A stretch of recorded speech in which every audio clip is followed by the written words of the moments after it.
What's good, everybody? It's your boy Pistons Mike. Make sure you like, share, comment, subscribe. Don't cost you anything, not even a nickel or dime. Shout out to Alex who always keep me updated. Click the link in the description for your cool Piston gear. We're gonna get into it. But these is two, bat, two contracts the Pistons can absorb for future draft capitals. One is Joe Harris. Average making $19 million a season. Maybe you get a couple first or a couple one first, one second rounder out of him next year or something like that. Only averaging 7.5 points, shooting 38% from three. He is 33 years old. This is an expiring contract. Number two, Gordon Hayward, where he's on like a $38 million contract. It's his last year. You can absorb that maybe for a lottery pick. I don't think Charlotte is going to be in the high lotteries. I think they're going to end up around 15th or 20. Next year, they bring back Miles Bridges back. They'd be around the 7th or 8th seed. And they just got Brandon Miller, so I think they do a lot better. But you can absorb, you know, Gordon Hayward contract, take a first, you know what I'm saying, first, maybe second rounder from next year. But these is two contracts the Pistons can absorb, especially if we strike out this free agency, which it looked like we might. The Sacramento Kings just signed Harrison Barnes. I think Cam Johnson's going back to Brooklyn next. Everybody's going back to the same teams, I think. You might get trades here and there where the Pistons can jump in and absorb a third guy or something. But I personally think they might. Huh, Mom? Are you doing your video? Yeah, why? Because I wanted to finish talking, but I guess I can wait. Alright. But yeah.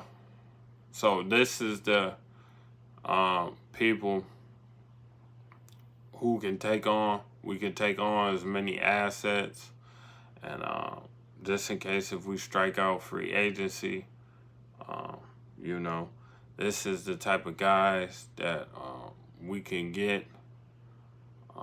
Me personally, um, that's what I think. Uh, I think that it's gonna be hard to see what's coming next. I'm hearing that the Pistons might have acquired free agency and not do nothing much. And if we don't do nothing, we're gonna be 6, 7, 8 for not 10 pick. And we shouldn't be really picking below 10th next year. I'm gonna be honest. 6 through 10 is where the Pistons should be picking next year. We should not be in the top 5 in the lottery at all. And picks that's been in the 6 through 10 have been jumping up to 2 or 3. So it might be best if we do hit that move on the lottery picks. But yeah, you guys have to understand that the new CBA teams are trying to get away from that second tax apron because you can't really do nothing much but sign people to a $2 million contract.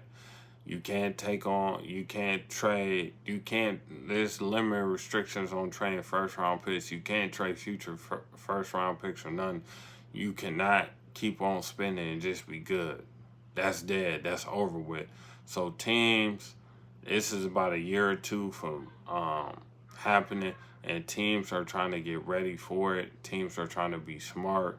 They're trying to keep ahead for it. So, these is two things that's been happening, and it's always going to happen. Um, Personally, I think I would like to do this.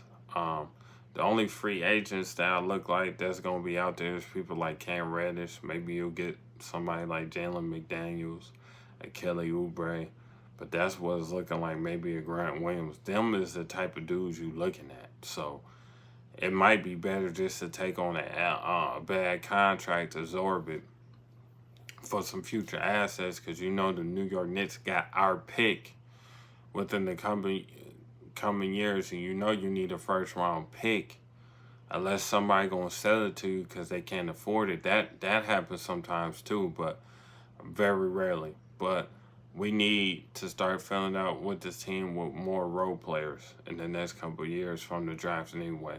So that's my opinion. It's your boy Pits and Mike. Make sure you like, share, comment, subscribe. Don't cost you anything, not even a nickel or dime, man. I'm out, man. Peace.